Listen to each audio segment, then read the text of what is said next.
Langley.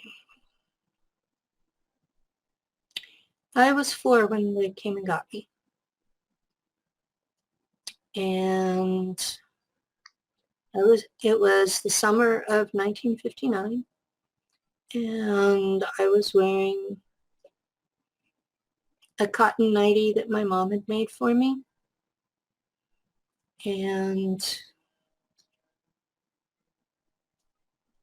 soldiers came into the house, and they were in Green Army fatigues. And they just came. Everybody else was asleep, and nobody woke up. Nobody. Normally, it would have woke my dad up in an instant, but nobody woke up.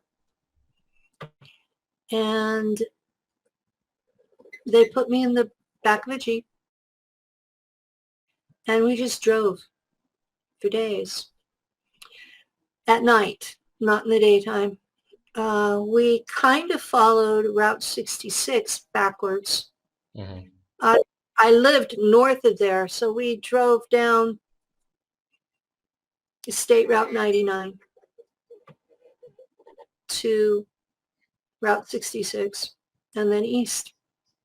And part of the time we drove in the daytime, but we were underground. And I don't know where we were, but it was tunnels that they were wide enough for 2 Jeeps to meet, but we never met anybody. And there were the old big bare light bulbs hanging from wires that were just draped. Mm-hmm. You would, if you were under one, you could just see the next one.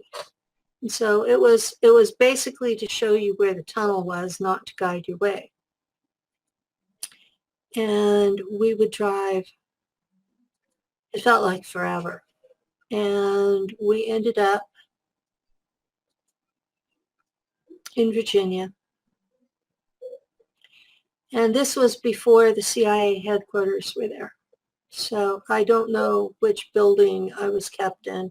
I was kept in the basement. And somewhere along the line, I was mind wiped so that I wouldn't remember my family, wouldn't cry for my mother, you know. I still spoke English, but just barely. I mean, I was 4. I was very eloquent for a 4-year-old, but I was still a 4-year-old. And they started the mind fracture by holding me headfirst into a tub of water until I drowned. And I woke up inside the regeneration tank. And the regeneration tank has a green gel that you float in. So it's one of those areas where you have no stimulation. I can't. Yeah. And when I woke up, my head was shaved. So I had no hair, which was, my hair was stringy and tangled easily. And after all that travel and no brush, it was probably a mess anyway. So I wasn't worried about it. I don't know why I didn't remember my family, but I did remember the trip. Maybe it's different alter memories. But I had a number put on me here. There's no scar, but I think it was more of a stamp rather than a tattoo.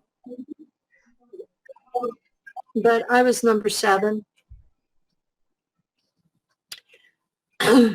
The agent who activated my memories had been number 5.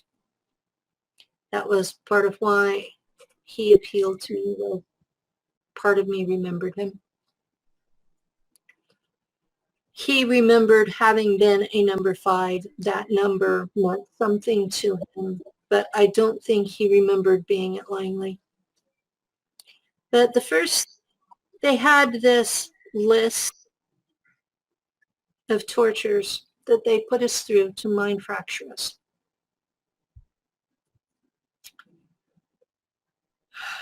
When an adult goes through these things,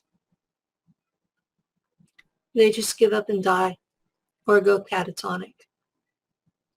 When a small enough child is put through them, the child will choose to live by separating a piece of themselves as a bubble around that memory. So they're basically taking that memory and setting it aside. Like, that didn't happen. The goal was to form a 13 by 13 by 13 cubic array of those bubbles in a hierarchical sequence. So they only trained one to say kill people with their mind, and all of the subalters would learn it from that one. This was standard operating procedure. So that when you add it up, it's just under 2,200 alters. I'm sorry, is 2200 alters, does it mean that you have had 2200 trauma experiences? So every time there is a trauma, there is not new alter created? That was their goal. I don't think they were that efficient. I think there were times that I was stubborn and they had to redo it. Okay. When it got to where you stopped responding to a specific torture, they would go to the next one on the list. They started with drowning because they wanted you to learn to breathe in the regeneration tank, which was a liquid. And later when I was home, I had trouble learning to swim because I would keep breathing the pool. Well, that's what they taught me to do at Langley. So I don't remember all of the tortures because I haven't accessed enough of those altars to know what all the tortures were. What I remember, I was drowned. I was raped repeatedly, sodomized, nailed inside a wall and left to suffocate, locked inside a vault with other children with no food or water.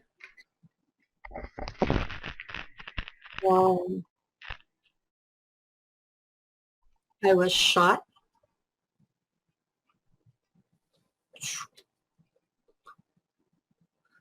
I was also shot through the heart.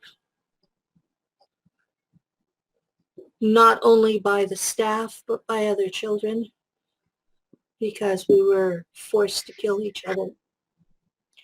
Part of what we were learning was that death was not an option. That you could be obviously dead and the next day or two you'd be back. And that has been true in the service, is you're dead, you're dumped into regeneration or put into a new clone body. So you may be dead today, but you're not tomorrow. There is no escape. You will always be part of them. Death is not permanent. You don't get to escape them. So The one about being nailed into the wall. I had nightmares about that for decades before the memory came back. And it was basically variations of a ugly little blonde child that a woman would open a cabinet door and the child would crawl in and crawl through the wall and just basically act like a squirrel in the wall. That was what the nightmare was. And when the memory finally came, it was they had a section of the wall that had been emptied of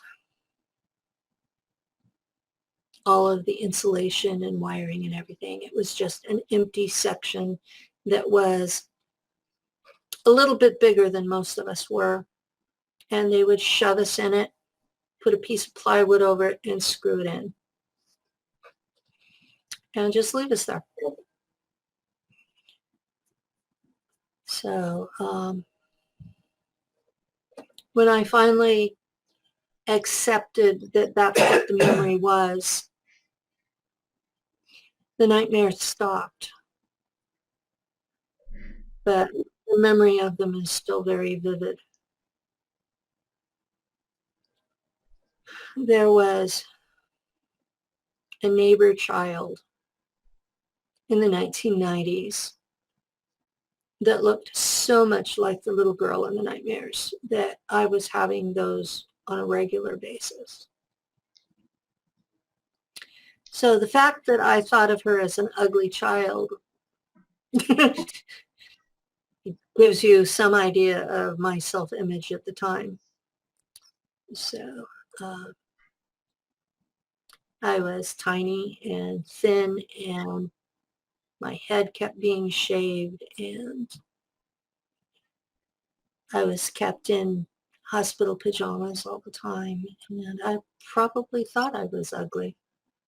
And I don't remember them telling me I was, but it wouldn't shock me if they had. But the people I worked with, hell of a way to put it, the people that were in charge of mind fracturing me were all Americans. I think one had a German accent. There were several ETs around. Most of them were mansids or grays. That was at Langley, all of that, right? That was at Langley. And I didn't see them often. Mm-hmm. I know there was once I was taken out of our area and down a hall where I could see into, might have been a typing pool. You know, the days before computers where they all had the typewriters. Yep. Because there were people in there typing and there were ETs standing with them, supervising. And I was taken down the hall to somewhere else. And that was where I met the one Naga lady who was in a white lab coat, just like it was normal. So with my memories of these people, their faces are completely missing. There was one Christmas party, Mm-hmm. and my feeling is that it was when the CIA headquarters was dedicated. And some of us were brought to that, and I was in an actual dress. Still had a bald head. And there was a Christmas tree in the corner, and my memories, everybody stops at the hips. Mm-hmm. I can see skirts and stockings high heels. I can see slacks and dress shoes. Everything above that, they're invisible. So that's obviously my memory was erased by some means. I didn't think they had the technology then, but they probably did when I was sent back to be able to fine tune it like that. Okay. How do you know this was Langley base per se?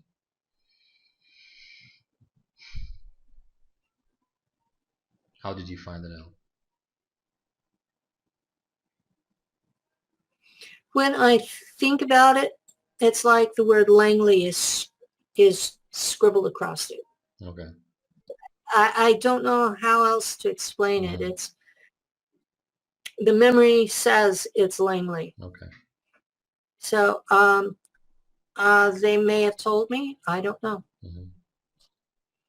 But so this has to have been a very sectioned off area, I assume. I mean, it should have been some kind of a very separated, isolated sector there, right, at the base, where all of that reality was happening, while the rest of the base was probably just regular, personnel and stuff.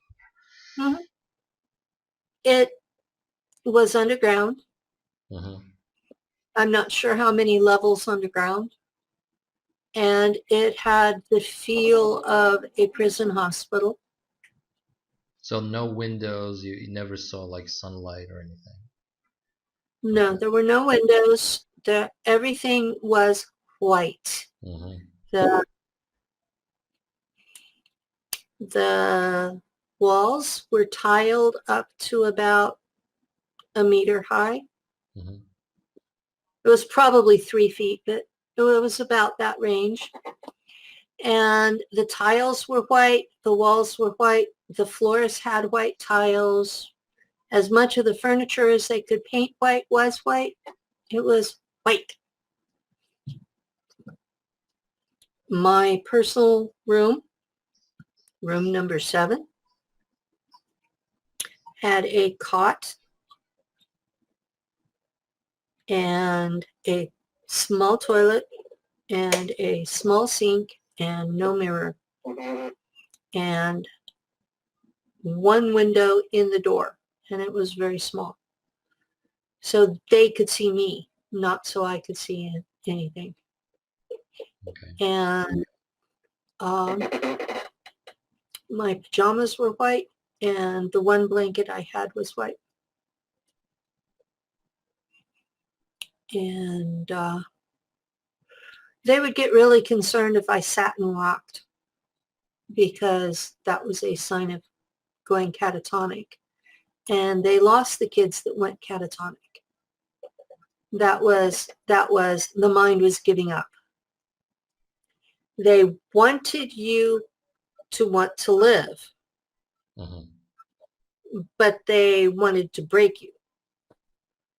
And 80% of my group went catatonic. And how many children were there that you remember? Hundreds. Hundreds? There were hundreds when I got there. Hundreds.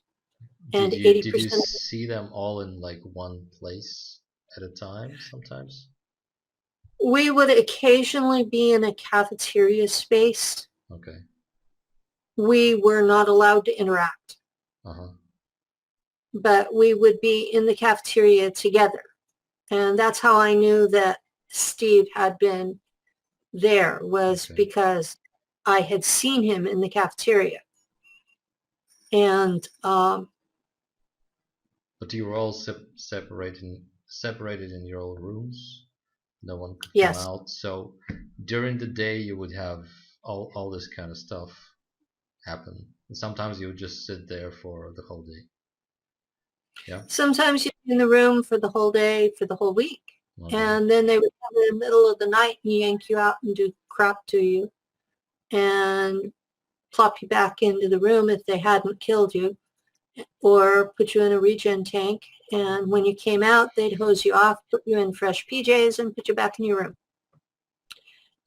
Sometimes they would bring you food in your room. Sometimes they'd let you starve. And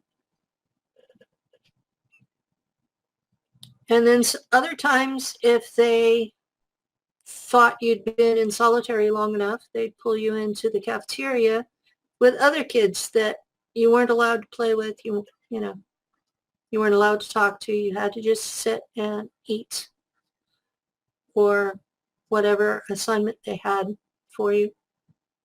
Was there any like physical training involved? Any kind of training that you did?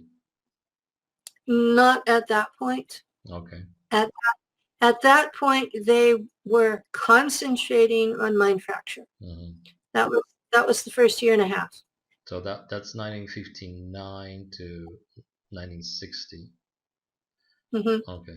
By the end of The end 1960, of 1960. Okay. by the end of 1960, I had the required number of alters. Mm-hmm. 1961, I went to Montauk for 6 months, Mm-hmm. and they kept me in a cage. And at the end of the 6 months, they brought me back to my same little room at Langley. And I was driven in a car between those places. Mm-hmm. So I knew it was Montauk, and at that point I knew it was Langley because I could read the signs. Mm-hmm. Did you? And Okay. No. because Mom had taught me to read and write when I was 4. So they may have erased Mom, but they didn't erase the read and write. So I may have been the only one of the kids that could read and write. I don't know.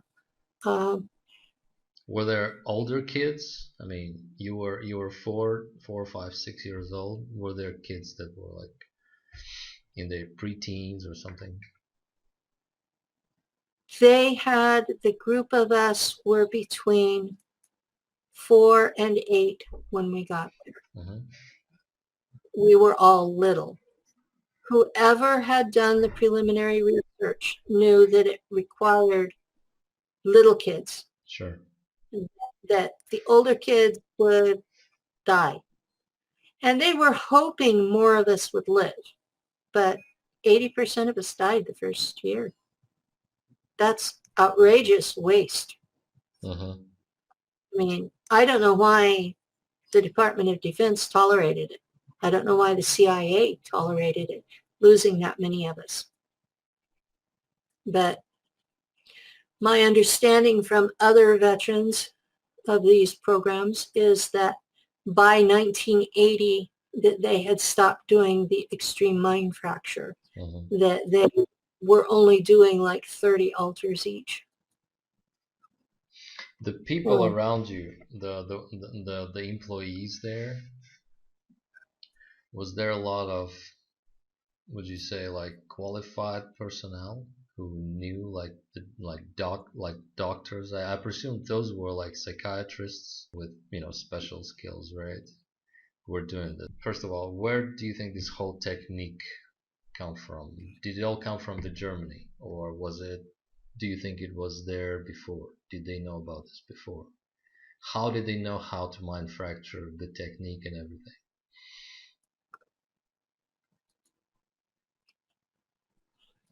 I don't know from my memories. Okay. I have done research, and there was a lot of research in the 1800s. Mm. Americans, English, Germans, French, and Russians, Austrians. There was almost a Cold War about this type of agent. And a lot of research was done and then buried. So that in the 1960s, we see the KGB and the CIA and MI5 all doing the same research again. So I think the level that I was at, they were building on the old research. Mm-hmm. So I think the publicly known MK-Ultra was repeating the old research. And this time using drugs that were not available in the 1800s. Mm-hmm. That's right. The LSD and stuff. Yeah, LSD was a new drug. Mm-hmm. So the people around you, what was their demeanor like? Were they like just cold, soulless to you, or was there any interaction? Were they like sadistic, or how did they communicate all of this? The people in charge were sadistic. Mm-hmm. They enjoyed what they did to us.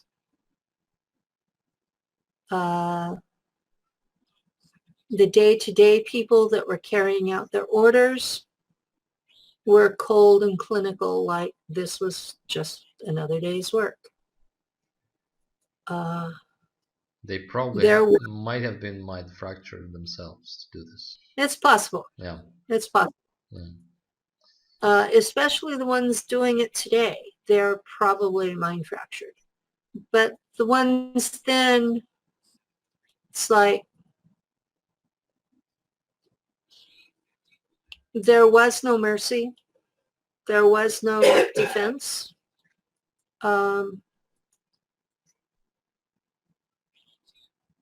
I know my abilities were weaponized by them attacking me, because that's what happened when I came back from Montauk, was my abilities were weaponized. And then I was taught the skills that they wanted my alters to have. Okay. I was taught how to destroy electronics with my mind. I was taught how to kill people with my mind. I was taught how to kill people with weapons. I was taught how to be a female assassin without getting caught. And part of that is the ninja invisibility. You put up a field from your own chi that makes it where people don't even see you. I have memories of an assassin alter who walks out of a hotel room stark naked, covered in her victim's blood, and no one even sees her. They look right through her like she's not there.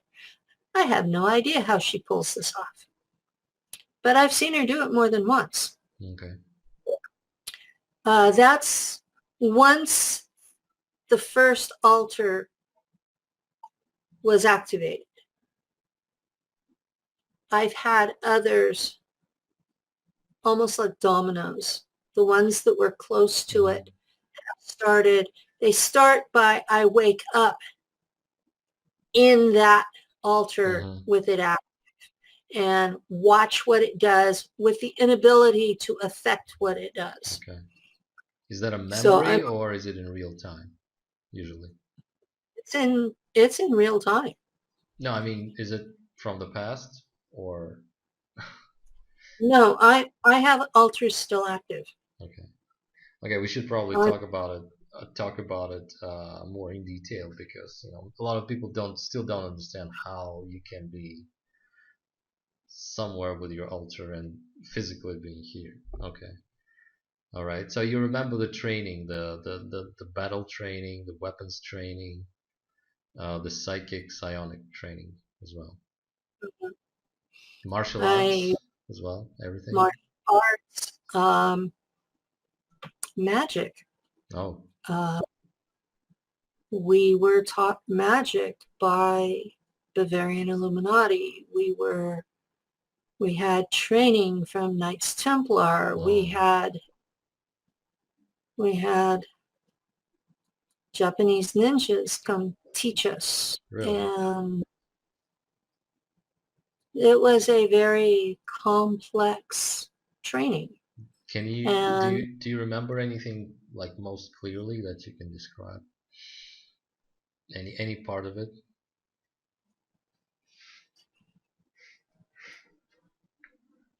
we would be set against each other Mm-hmm. where we had to have shielding to protect from each other. Mm-hmm. And it was, the orders were only one of us was coming out of the room alive. And there might be 5 of us in the room. Mm-hmm. And it was no holds barred, use whatever you got. Only one of you is coming out alive. We were forced into killing each other. And there were no alliances. You did what you had to do, Mm-hmm. and you survived, and you got out. Or you didn't. And you ended up in the regeneration tank, and however long it took to recover from the injuries, you'd be in there, and then it would be back to the same thing because you didn't pass. Mm-hmm. And So they would do it until you passed. maybe they Yeah. might make you pass 5 or 6 times, Right. or 30. And there was no rhyme or reason to it. You might Mm-hmm. be in the middle of another training, and they'll pull you out for a couple of days for something else. Mm-hmm. There was no structure. There was no continuity. It Mm-hmm. was constant chaos. Right. We were never allowed to be on solid footing. We were always at their whim. As in, we were not people who mattered. We were assets. We were tools. We were owned, and death was not an option. They kept reinforcing the idea that they owned us and they could do whatever the hell they wanted to us. And there was nothing we were allowed to do. Now, one of the skills that I had was the ability to blow people's heads up or stop their hearts. And I practiced this on the idiots that were running the program. That was when they found out I could do it, was because I did it to them. And they were not happy coming out of the regen tank. They weren't happy about coming out of the regen tank at all, because you come out with full memory of what happened before you went in. So you remember People, how you were killed, right? When you come out. yeah, you remember how you were killed, and you remember what it felt like. Oh, okay. And who did it. And so the anger levels get really high. And we were not allowed to be angry, except at some point you figured out that the anger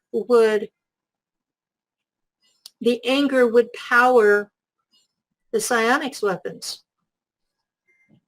You could channel that anger into the ability and use it against the person you were angry with. Mm-hmm. And that was like a major breakthrough, to learn to channel that energy. And they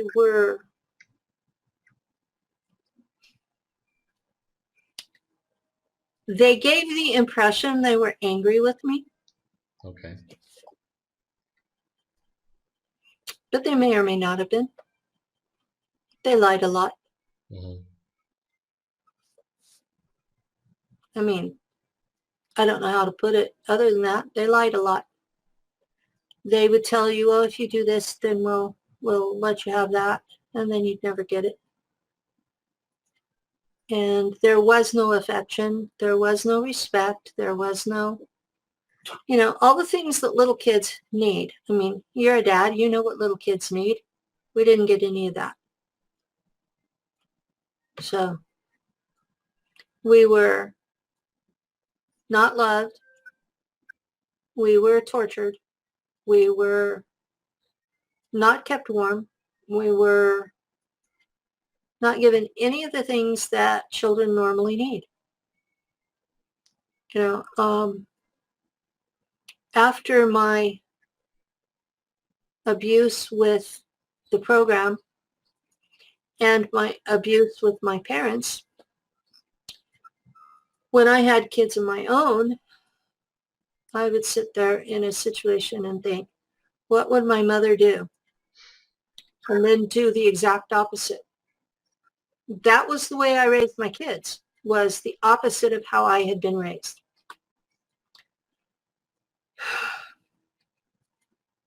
And they grew up and they're all three married and they're all three self-supporting and none of them are in jail and they're good people. So the opposite of what I was raised like turned out to be the best plan. So my experience at Langley was not something I would wish on my worst enemy. That's the honest truth. And if they are still doing anything of the sort to anyone, it should be stopped. Do you think they still are? I've had people from other factions tell me it's been stopped, that it was considered a waste of prime assets because so many of us died. And I would agree with that assessment. But in the SSP group, I have too many young people in their 20s coming to me with similar memories for me to believe that it stopped. And these are not just Americans. These are from all over the world. A significant number of them, English is a second language for them. So these are not just English-speaking people. These are from everywhere. The biggest commonality is that they have Merovingian in their family tree. So Europeans mostly, right? Europeans or anywhere, I guess. Merovingians were 1,500 years ago. Those people got around a lot. So they could be anywhere. Anywhere that Europeans ever went, which is everywhere on the planet. So so the ETs there then, the mantids and the greys, were you ever in the same setting with them? And what do you remember? What was their role there? What did they do? I never saw them outside the offices area. Okay. They were not involved in the day-to-day work. But you did see them in the building somewhere. Okay. I saw them on the same floor of the building. The only times I was ever out of that floor were when I was taken to Montauk and brought back. And then when we left to go to New York, there's a jump gate on Long Island, and we were taken there. That's how we got to Mars. And the Naga being, was she, you said that she was like a scientist basically with them. Do you know what she did specifically there? No. I had no idea what she did specifically there, but she told me telepathically that it would eventually be okay. So whatever that means. A lot of ETs tell humans things like that just to calm you down. Right. Because we have an emotional energy that is kind of explosive, especially when it hits a being that's not fully 3D. The bloodline that they were choosing was one that is Nordic hybrid, and we naturally have more psionic abilities than normals. And so when they added the Draco on top of that, and then the teaching us how to use it and weaponizing it, we became dangerous to the ETs in the building. Yeah. So I'm sure most of her kindness was self-protection. Sure. How tall was she? The upright part was almost 6 foot, and she had a good 20-foot tail behind her. Oh, okay. So it was a snake. It was a a large, snake, basically snake spine that ended up with a tail. Okay.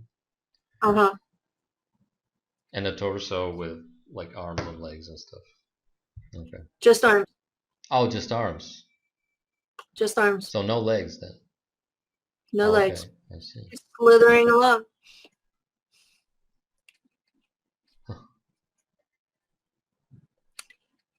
Yes, I inhabit a world where snakes and lizards can talk. Sometimes Yeah. with their mouths, sometimes with telepathy. There are also mantids who are 8, 9 foot tall, talking bugs, and the grays that are anywhere from 3 feet tall to 6 feet tall, and they're mostly telepathic. And this is the world I inhabit. This is normal. I understand it's not for everyone else. Were there any reptilians on the base that you remember? Apart from, I mean, besides the Naga person.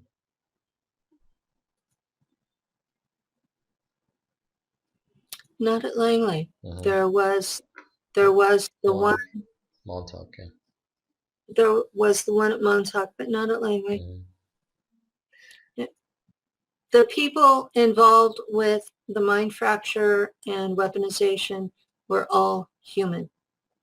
And I've had lots and lots and lots and lots of people balk at that. They want to think it's reptilians, but it's not. It's humans. Or Germans, for that matter. Or, or Germans, right? I didn't see any Germans. There was one man who had a German accent. I don't know what their personal ethnicity was, but they spoke English. So this gives you like an idea of there being like a group of people who are trained and aware and had a project set up by that time, 1960, the end of 1950s, and they were perfectly fine with that. And outside you had your normal day America. Yes, and there were people probably in the same building, several stories up, who had no clue this was going on at all. Amazing. They were going about their normal lives. So was there coming in, jogging around, sure, weapons practice, filling out paperwork, whatever they do. Was there any normal Air Force Base stuff? Right, so that's an Air Force base with pilots and everything. It's an Air Force Base, yes. Oh, okay. And somewhere on the property, there's a building that the basement has had this. I don't know if it's even still in the same building because that was 60 years ago. Way back. Was there any final exam that you took that you remember? Like, what was it at the end of this program, just before you jumped to Mars?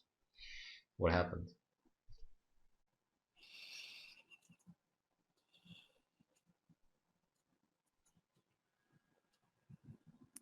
They told us our time was up.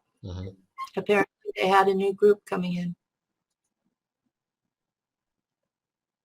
Okay. And I remember hearing the thoughts of the guy in charge.